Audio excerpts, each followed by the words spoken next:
ನಮಸ್ಕಾರ ಸ್ಟೂಡೆಂಟ್ಸ್, ಹೇಗಿದ್ದೀರಾ ಎಲ್ಲರೂ?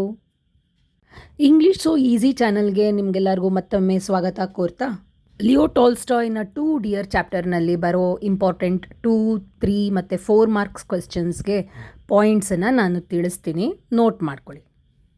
Y was the death sentence converted to life imprisonment ಅನ್ನೋ ಪ್ರಶ್ನೆಗೆ ನಾನೀಗ ಹೇಳೋ ಪಾಯಿಂಟ್ಸು ಉತ್ತರ ಆಗಿರುತ್ತೆ. ಗಮನ ಇಟ್ಟು ಕೇಳಿಸ್ಕೊಳ್ಳಿ.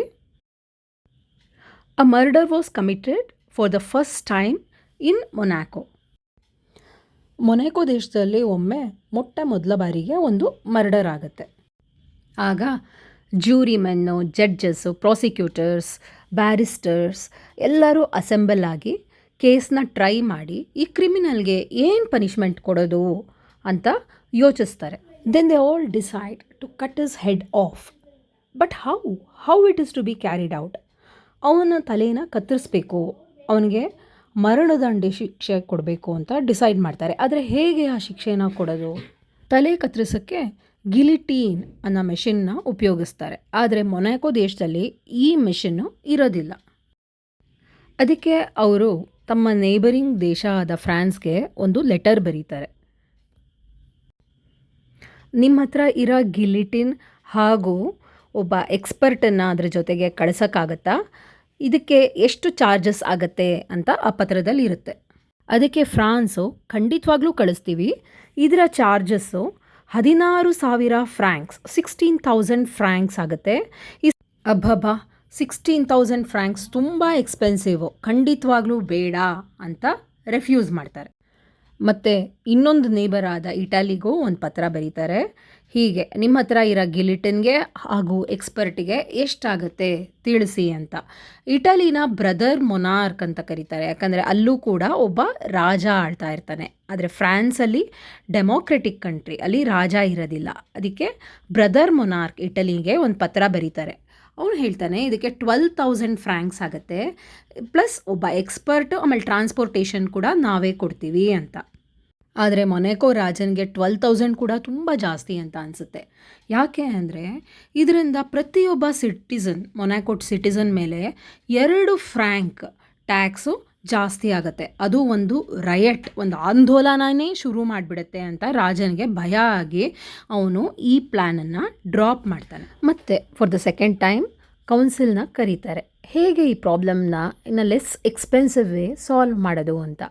ಅದಕ್ಕೆ ಆರ್ಮಿ ಜನರಲ್ನ ಕರೆದ್ಬಿಟ್ಟು ಕೇಳ್ತಾರೆ, ನೀವು ನಿಮ್ಮ ಸೋಲ್ಜರ್ಸ್ನ ಕೇಳಿ, ಅವರು ಇನ್ನು ರಫ್ ಆ್ಯಂಡ್ ಹೋಮ್ಲಿ ಫ್ಯಾಷನ್ನಲ್ಲಿ ಆ ಕ್ರಿಮಿನಲ್ನ ತಲೆನ ಕಟ್ ಮಾಡ್ಬೋದಾ ಅಂತ. ಅದಕ್ಕೆ ಸೋಲ್ಜರ್ಸ್ ಹೇಳ್ತಾರೆ, no, it is not possible, ನಮಗೆ we are not ready to undertake the job ಅಂತ ಕೇಳ್ತಾರೆ. ಇದನ್ನು ನಿಮಗೆ 2 ಮಾರ್ಕ್ಸ್ ಕ್ವೆಶ್ಚನ್ನಲ್ಲಿ ಬರ್ಬೋದು. Why the soldiers were not ready to undertake the job ಅಂತ. ಈ ಪ್ರಶ್ನೆ ಬಂದರೆ ನೀವು 2 ಪಾಯಿಂಟ್ ಬರೀಬೇಕು. ಏನು ಅಂತಂದರೆ, because they did not know how to do it and it was not a thing they had been taught. Again, for the third time, the ministers considered and reconsidered and then assembled a commission, a committee and a subcommittee. ಮತ್ತೆ ಇನ್ನೊಂದು committee, ಸಬ್ ಕಮಿಟಿನೆಲ್ಲ assemble ಮಾಡ್ತಾರೆ ministers. And they decide the best thing would be to alter the death sentence to life imprisonment. And it would have 2 implications. That is, the prince has shown mercy to the criminal and it would also come cheaper.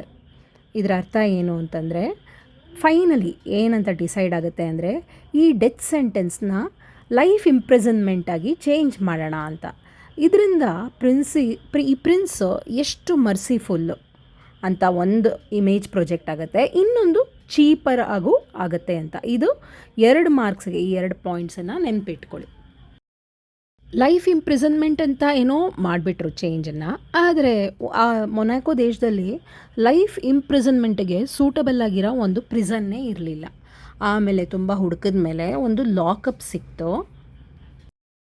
ಆ small ಲಾಕಪ್ಪಲ್ಲಿ ಆ ಕ್ರಿಮಿನಲ್ನ ಇಟ್ಬಿಟ್ಟು ಅಲ್ಲಿ ಒಬ್ಬ ಗಾರ್ಡನ್ನ place ಮಾಡ್ತಾರೆ. ಈ ಗಾರ್ಡ್ಗೆ 2 duty ಇರುತ್ತೆ. ಒಂದು, to watch the criminal and to fetch his food from the palace kitchen. ಅಂದರೆ ಈ ಗಾರ್ಡ್ದು 2 ಇಂಪಾರ್ಟೆಂಟ್ ಡ್ಯೂಟಿ ಏನು ಅಂದರೆ, ಒಂದು ಕ್ರಿಮಿನಲ್ನ ವಾಚ್ ಮಾಡೋದು ಇನ್ನೊಂದು ಪ್ಯಾಲೇಸ್ ಕಿಚನ್ಗೆ ಹೋಗಿ ಕ್ರಿಮಿನಲ್ಗೆ ಅಲ್ಲಿಂದ ಊಟ ತಂದು ಕೊಡೋದು. ಇದು 2 ಮಾರ್ಕ್ಸ್ಗೆ ಬರೋ ಚಾನ್ಸ್ ಇರುತ್ತೆ. ನನ್ನ ಮುಂದಿನ ವಿಡಿಯೋದಲ್ಲಿ ಮುಂದೆ ಏನಾಗುತ್ತೆ ಅನ್ನೋದನ್ನು ನೋಡೋಣ. ನನ್ನ ಚಾನಲ್ನ ಲೈಕ್, ಶೇರ್ ಹಾಗೂ ಸಬ್ಸ್ಕ್ರೈಬ್ ಮಾಡೋದಕ್ಕೆ ಮರಿಬೇಡಿ ಸ್ಟೂಡೆಂಟ್ಸ್.